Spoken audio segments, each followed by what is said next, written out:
Mesdames et messieurs, bonsoir. Merci d'être fidèles, de rester fidèles à ce format international hebdomadaire. Nous allons de suite entrer dans le vif du sujet en abordant ce qu'il convient d'appeler l'affaire Sonko au Sénégal. Le Sénégal qui a connu ces dernières semaines quelques jours de turbulences marquées par d'importantes scènes de violence. Nous allons revenir sur ce sujet en premier et si le temps nous permet, nous allons faire référence très rapidement à la réélection du président turc, celui qui convient d'appeler, ou d'aucuns appellent le sultan Erdogan ou le Raïs Erdogan. Nous allons revenir sur ce sujet en deuxième partie d'émission. Et pour discuter de ces thèmes, gère sur ce plateau même Morgana Sobametonji, consultant, analyste géopolitique et expert en relations internationales. Bonsoir. Bonsoir. Avec lui, Aboudou Aboubakari, économiste. Bonsoir. Bonsoir. Et certainement Joël Ataï Gadagbe qui nous rejoindra d'un moment à un autre. Alors, Monsieur Metonji, l'affaire Sonko, on a eu 7 condamnations et comme beaucoup d'experts le prévoyaient, ça s'est mué en éruption de violence. Aujourd'hui on peut dire que Dakar est quelque peu calme, même s'il y a quelques foyers, notamment à Ziguinchor, qui peuvent préoccuper. Qu'est-ce que vous en avez pensé de cette séquence, on va dire, explosive qu'on a assistée au Sénégal? Alors, si on s'en tient à ce à quoi on a eu droit, les années antérieures, pour ne pas dire les jours antérieurs, parce que si on se concentre sur les jours antérieurs, c'est qu'on n'a pas vu venir depuis au moins 2 ans déjà cette détermination de cette partie de la population-là qui est résolument derrière la présence et la participation de Sonko aux élections présidentielles à venir. Il faut dire qu'on pourrait considérer ce calme comme le calme avant la tempête, si d'aventure des dispositions n'étaient pas prises par le pouvoir en place pour que Sonko participe aux élections. Vous savez, la participation de M. Sonko aux élections aujourd'hui représente un enjeu plus que majeur pour cette partie des Sénégalais-là, qui ont une capacité de nuisance considérable, puisqu'ils l'ont démontré depuis très longtemps déjà, et récemment davantage. Maintenant, si on veut revenir à l'aspect judiciaire et à l'aspect politique de la question, où le politique est en train de se lier ou de se mélanger au judiciaire, on se pose la question de savoir quel est réellement le degré de séparation de pouvoir dans un régime dit démocratique. Est-ce qu'on peut qualifier toujours le Sénégal, vu cette situation de régime démocratique? Et moi, je me permets de dire oui. Oui, parce que la séparation de pouvoir en elle-même n'est pas, disons, absolue. Lorsqu'on voit la capacité de l'exécutif à prendre la décision d'avoir un ministre de la justice qui est censé organiser le système judiciaire, quand bien même il n'est pas censé s'impliquer dans le processus de décision ou de prise en compte des différents éléments, on se rend compte qu'il y a toujours un bias. Et ce bias semble être ce qui a été décrié pendant longtemps par les partisans de M. Sonko, criant à une machination. Est-ce qu'aujourd'hui, avec la décision qui a été prise, la décision finale qui vise à rendre coupable ou condamner Sonko de corruption de la jeunesse, est-ce que cela n'ajoute pas de l'eau à l'idée d'une machination possible?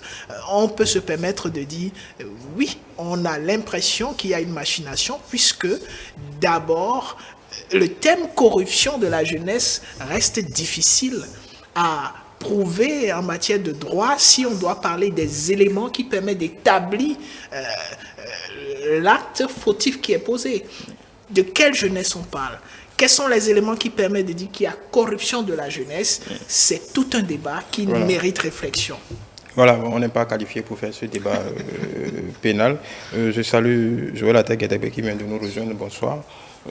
Aboubakari Aboudou, est-ce que ces violences des 1er 2 juin 2023 préfigurent de ce qui pourrait arriver si, comme les autorités sénégalaises le disent, Sonko a été arrêté à tout moment, puisque c'est ce qui est dit, c'est-à-dire que par rapport à son cas bien précis, la chancellerie pourrait décider de procéder à son arrestation à tout moment. Est-ce que ça préfigure de ce qui pourrait arriver comme violence si cela se matérialisait?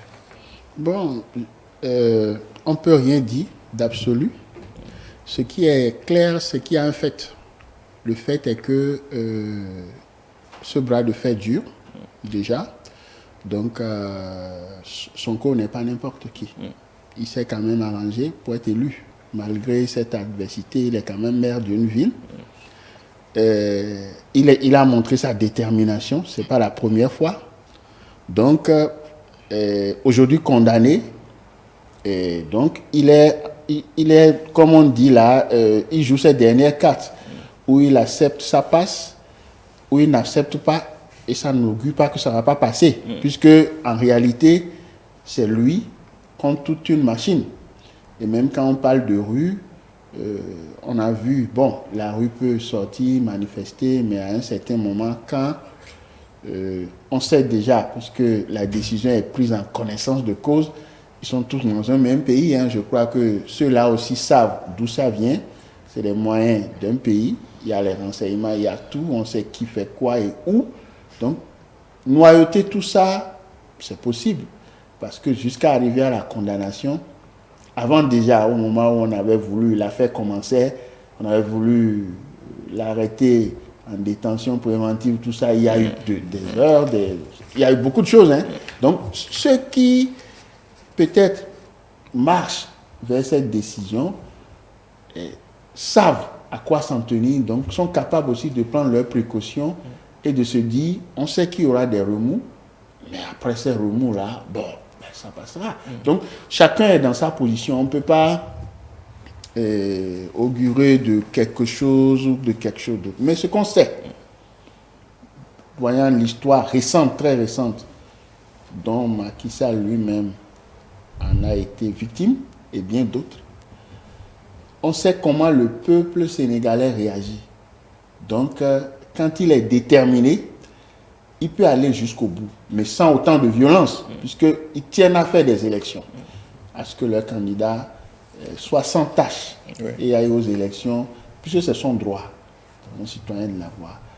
Maintenant, comment tout ça, ça va être géré,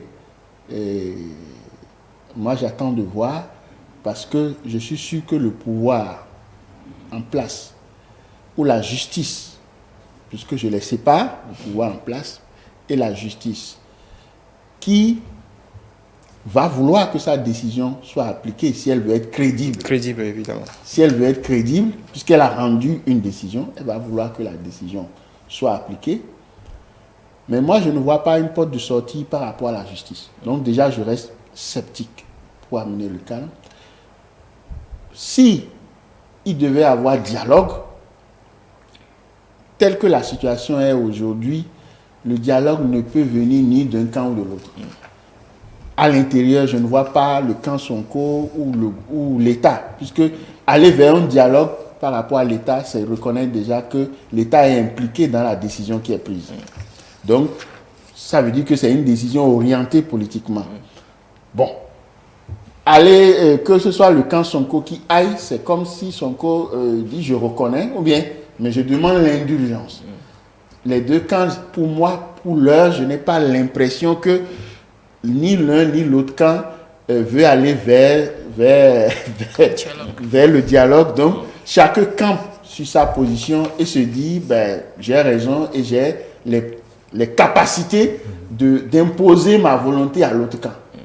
Donc, il y a un épisode qui va venir forcément pour qu'on puisse voir clairement dans ce qui va se passer. Et ça peut venir des religieux, parce qu'on sait que le Sénégal, c'est assez particulier. Les religieux ont une capacité, en tout cas, de conviction et de nuisance, en tout cas, assez incomparable. En tout cas, il n'y a aucune comparaison de possible dans la sous-région. On attend de les voir entrer en scène. On sait qu'il y a eu des coups de fil ici et là, des appels au calme. Quand les grandes confréries entrent en jeu, est-ce que ça peut peser dans la balance? Ça peut. Mais qu'est-ce qui vous dit que les grandes confréries ne sont pas déjà en jeu? Cette situation dure depuis 2 ans. Oui. Donc, et on sait que chacun a son camp. Même dans les confréries, chacun a son cercle qu'il gère. On peut être issu d'un cercle ou d'un autre. Oui. Donc, ce n'est pas parce qu'on sort d'une confrérie, cette confrérie ne gère pas tout le pays, elle ne gère pas tous les cadres, donc c'est des clans. Qu'est-ce qui prouve même que ce n'est pas ça qui attise le feu? On n'en sait rien. Parce que depuis 2 ans quand même, vu la force que ces confréries ont dans le pays, qu'on dise qu'on n'a pas pu calmer ça, alors que ça a pu être fait. Un peu sous Wade. Sous Wade, on les a vus agir et obtenir des résultats. Donc moi, c'est les 2 mots qui ont été utilisés qui conviennent pour peut-être ces éventuels médiateurs. Pour le moment, peut-être qu'ils sont indécis. Voilà. Jonathan Gadagwe, juste pour rappeler une séquence peut-être qui est passée sous silence, il faut dire que qu'autour de cette décision rendue par le tribunal, en tout cas la justice sénégalaise, il y a quand même eu on va dire, ce qu'on peut qualifier d'une séquestration, parce qu'il faut rappeler que Ousmane Sonko avait initié cette fameuse marche depuis, je crois, Ziguinchor, mais qu'il a été exfiltré par la gendarmerie, ramené de force à Dakar et mis pratiquement il est en résidence surveillée. On parlait des moyens colossaux de l'État. On peut se dire que est-ce que, quand vous appréciez les forces en présence, est-ce qu'on peut se dire que Macky Sall est prêt à jouer, en tout cas à aller jusqu'au bout, en tout cas ne pas faiblir? Oui, chaque moment, chacun pense qu'il a les moyens d'aller jusqu'au bout avant que les rapports de force ne dictent la conduite à tenir. Enfin, disons que le principe de réalité finit par s'imposer à chacun. Il serait hasardeux de spéculer à l'infini sur la situation. Actuellement, ils ont les moyens de le garder en résidence surveillée. Ça fait plus d'1 semaine que c'est le cas. Est-ce que ça va être tenable? Parce que la vie économique est quelque peu paralysée. Beaucoup d'activités sont sous les teignoirs à Dakar. Vous parliez des religieux tout à l'heure. Ils ont commencé à rentrer en scène.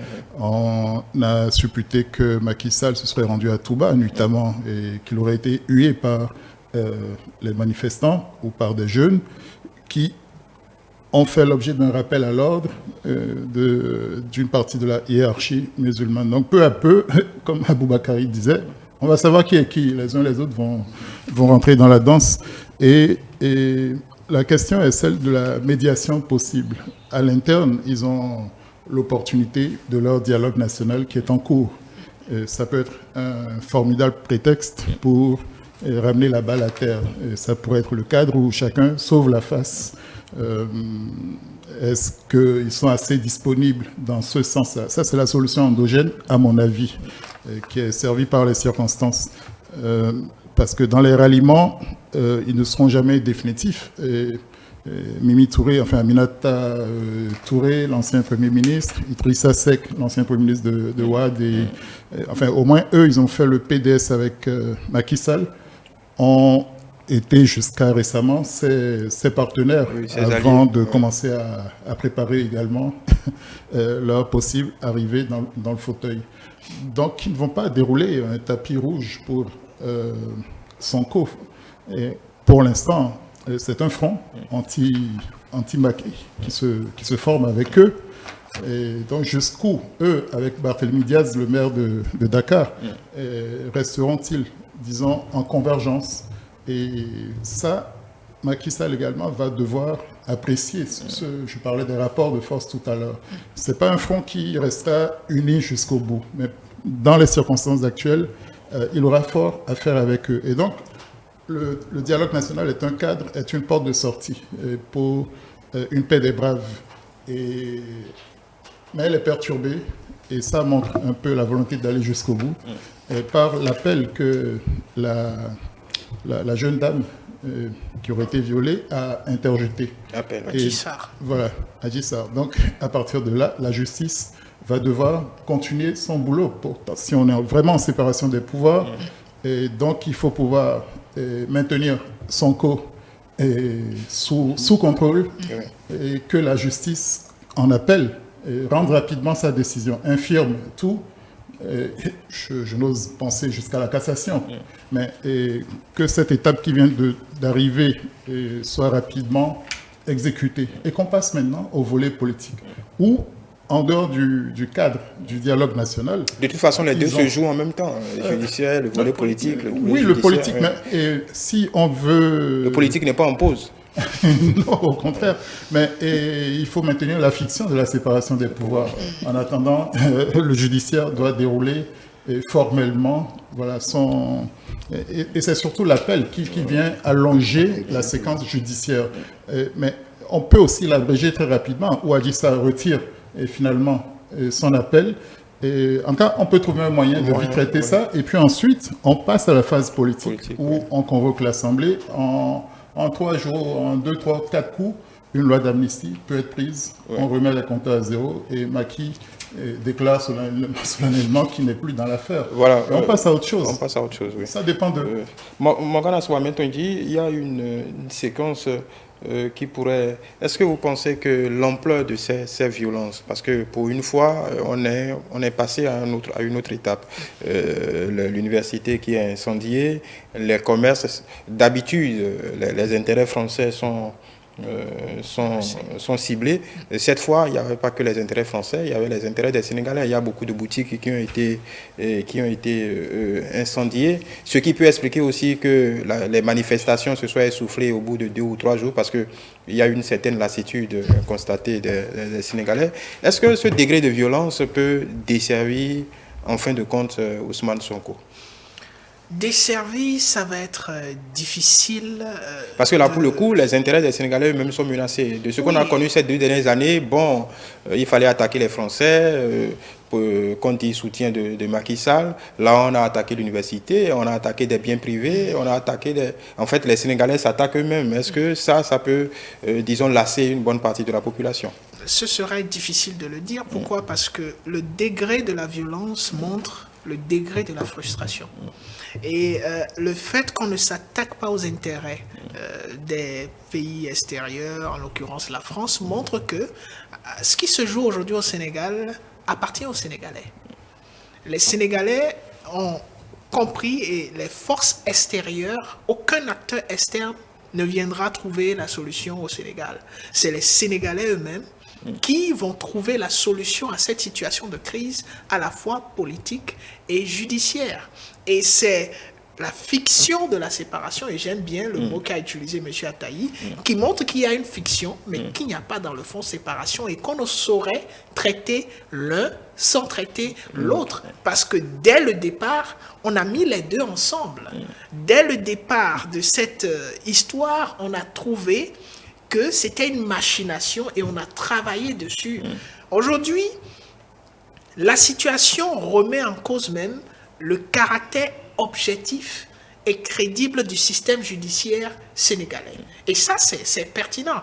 D'où l'attitude ou l'analyse de mon confrère qui a dit si la justice sénégalaise va insister sur ta crédibilité, elle aura du mal à faire un rétro-pédalage par rapport à cette situation. Donc ça signifie que la crédibilité même est déjà remise en cause. Pourquoi? Parce que les raisons qui ont conduit M. Sonko à faire face à la justice ne sont pas les raisons pour lesquelles, techniquement, il a été condamné. Techniquement, il n'y a eu aucune plainte pour corruption de la jeunesse. Il n'y a eu aucune procédure pour corruption de la jeunesse. Je ne souhaite pas de vous retrouver devant le juge. Ils ont toujours la possibilité de Oui, requalifier. ils ont la possibilité. Je suis totalement d'accord. Mais lorsqu'on parle de crédibilité, ce n'est pas forcément crédibilité par rapport à l'appareil judiciaire, mais c'est crédibilité par rapport au peuple qui déjà se retrouvait dans une dynamique où le peuple qui aujourd'hui constitue cette capacité de nuisance, estimait que c'était pas quelque chose de réel, mais une machination. En même temps, cette qualification n'est pas apparue au dernier moment. Les réquisitions du procureur étaient claires. C'était viol, 10 ans, corruption de la jeunesse, 5 ans. Donc maintenant, il en a eu pour 2 ans. Ça veut dire que c'est quelque part dans le code pénal. Donc, oui, c'est dans le code. Je ne dis pas que les juges sont allés au-delà de leurs prérogatives. Je ne dis pas que la requalification est un problème judiciaire, mais je dis que cela pose un problème politique et social. Et aujourd'hui, le Sénégal a plus de problèmes politiques et sociaux que judiciaires, étant donné que tous les Sénégalais, depuis le début de ces procédures, semblent ne pas tenir compte de l'aspect judiciaire qui est aussi nécessaire. Oui, bon, tous les Sénégalais, on va prendre des gants. Je dis tous les Sénégalais, ceux qu'on voit sur les réseaux, je parle. Cette même question, est-ce que l'agitation sociale, le degré de violence qu'on a connu ces derniers jours, peut desservir aussi les opposants Ousmane Sonko? Et je vais ajouter une autre question, Atta Guédégbé l'a abordé. On a vu les opposants sortis ces derniers jours. Et franchement, le moins qu'on puisse dire, il n'y a pas Ousmane Sonko, on ne peut pas dire qu'il a bénéficié d'un soutien si franc et si clair. Donc déjà, il y a fissure dans l'appareil de l'opposition. Est-ce que tout ça cumulé au degré de violence peut desservir Ousmane Sonko et réaffirmer l'autorité de l'État? Alors, ce qui se joue, il faut le dire clairement, c'est la guerre de succession. C'est clair. Qui va succéder. Et la façon dont Macky Sall a gouverné, il a certes un bilan économique. Et c'est là qu'on doit relativiser les choses. Parce que lorsque, en Afrique, nos chefs d'État prennent le pouvoir, ils vont très vite dire « je veux avoir un bilan ». Mais ce bilan a un coût.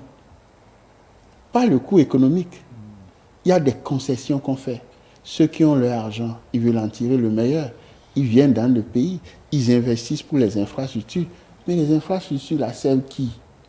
Une partie de la population, et non la jeunesse. D'où il est très facile. La jeunesse aussi passe sur ces routes. D'où il est très facile de la corrompre. Oui. Donc, le lit de la corruption, déjà, on sait d'où ça vient. Ça, c'est le premier symptôme. Oui, mais une jeunesse qui va brûler la bibliothèque de l'université, la bibliothèque, c'est à elle que la bibliothèque sert. Personne sur ce plateau, et je dis même en dehors de ce plateau, n'encouragerait à ce qu'on détruise les infrastructures. Mais j'ai cru entendre sur ce plateau qu'il y a des frustrations. Lorsque les gens sont tenaces pendant 2 ans et plus sur une question, c'est que les frustrations qui les y ont amenés sont assez profondes. Et on a beau se bomber le torse, on a le plus grand stade de l'Afrique, on a construit une ville en dehors de Dakar, on a le réseau, comment dit-on, de métro, on a ci, on a ça. On a gagné toutes les coupes d'Afrique. Exactement. Dans toutes les catégories. Et pourtant, c'est ces jeunes-là qui étaient devant les joueurs, qui applaudissaient. Mais qu'est-ce qui s'est passé en temps? Le mal-être, on a beau être dans l'euphorie du jeu, le quotidien vous rattrape. Et c'est pour ça que je reviens pour dire, il y a ce symptôme-là. Je veux un bilan, je veux ci. Et on fait, on traite avec tout le monde, avec le premier qui amène les ressources, on accepte. Mais derrière, il y a un coût. Et ce coût finit par vous rattraper dans votre gouvernance. Où vous gouvernez, mais plus pour le peuple qui vous a élu, mais pour les intérêts qui vous permettent de dresser un bilan. Ça, c'est le premier symptôme. Le deuxième, et partout où il y a eu ces cas de figure, il y en a plein, dans la sous-région, je veux rester en Afrique de l'Ouest, ou même dans l'UMOA sans aller plus loin. Le deuxième, c'est que c'est moi et personne d'autre, même dans son camp. Ce qui ne permet pas à la relève, déjà à vous-même, votre propre relève, de se préparer et d'être crédible pour gagner normalement les élections. Pendant que vous gérez, c'est une gestion sans partage. Donc, c'est le deuxième symptôme. Pas de dauphin désigné. Il est réuni au Sénégal. Le troisième, mais c'est les intérêts. Quand vous voyez, il y a cette guerre de succession, c'est des intérêts. Il y a que, et ça, certainement, Sonko vient des intérêts qui sont divergents avec les intérêts de Macky. C'est-à-dire, c'est deux pions que deux puissances poussent. Et ils savent très bien que si ce n'est pas des puissances qui les poussent, où trouvent-ils ce courage et ces ressources? Les deux camps, hein, Non, on sait déjà que pour vouloir détruire, toute la gauche française est je ne désire personne. D'où trouve-t-il ce courage pour vouloir détruire le pays, les deux camps, hein, qu'ils se trouvent à même de diriger? Ces deux camps. D'où trouve-t-il ce courage pour être jusqu'au boutiste, quand bien même l'évidence montre que s'il y a affrontement dans les deux camps, les gens vont perdre des plumes. Il n'y a rien à faire. D'où trouve-t-il? Donc nous demeurons toujours ces pions, ces trois symptômes sont réunis. Et quand ces trois symptômes sont réunis, et c'est là que je vais parler de Sonko particulièrement, et même quand on force, la population sort, on vote, on prend le pouvoir, mais ceux qui ont dirigé pendant 10 ans, ils ont construit des réseaux, ils ont des réserves, ils peuvent fermer les pipelines parce qu'ils ont négocié des projets qui sont à maturité et c'est eux qui les ont négociés. Vous allez venir être président, tout va être arrêté. Ce même peuple qui était sorti, parce que c'est la deuxième méthode, pour dire ouais, c'est lui qu'il nous faut, ils auront encore davantage faim. Ils seront davantage délestés. Ça, c'est la deuxième méthode, hein, des forces qui sont souvent derrière, qui poussent ces pions. Et les mêmes vont encore bloquer les rues pour dire Sonko n'était pas... On s'était trompé. Ce n'était pas la bonne personne. Ça, c'est ce qui peut arriver. Donc, de toute façon, ce qu'on voit là, ces guerres de clans, personne n'en sortirait gagnant. C'est pour ça, il faut laisser souvent, pas toujours parce que ça n'arrive pas, les règles de jeu, ou bien être les mêmes pour tout le monde et à toutes les époques. Voilà. Attaque, juste pour finir. Il peut y avoir un renversement d'alliance, mais qu'est-ce qu'on y gagne à renverser les alliances en ce moment? Parce que la rue est très remontée. De ce qu'on voit de la rue, je mets toujours un bémol. Oui, de ce qu'on voit, d'accord, je vous le concède. Et les Sénégalais, j'ajouterai à l'interrogation d'Aboubakari que les Sénégalais sont quand même très passionnés politiquement. Et je suis en contraste surpris du splendide silence des deux anciens présidents encore en vie, Abdoulaye Wade et Abdou Diouf. Disons que les partisans, les lieutenants d'Abdou Diouf ont abdiqué peut-être depuis longtemps, en dehors de Khalifa Sall. On ne sait même pas s'il pourrait être qualifié. Mais dans la besace de Macky Sall, fera-t-il une ultime fleur à Wade en remettant Karim dans le jeu? Ce ne serait pas crédible. Et donc, en tout cas, quelqu'un va faire un faux pas qui va lui être fatal. Et Barthélémy Diaz, le maire de Dakar, c'est un habitué des geôles sénégalaises. Hein. Donc, comme on dit, Cabri mord la plupart du couteau. Donc, si lui met les siens encore dans la danse... Gageons qui n'y retourne pas. Non, mais en attendant, il a une capacité de subversion. Et donc, si ça s'ajoute, si ça devient une alliance...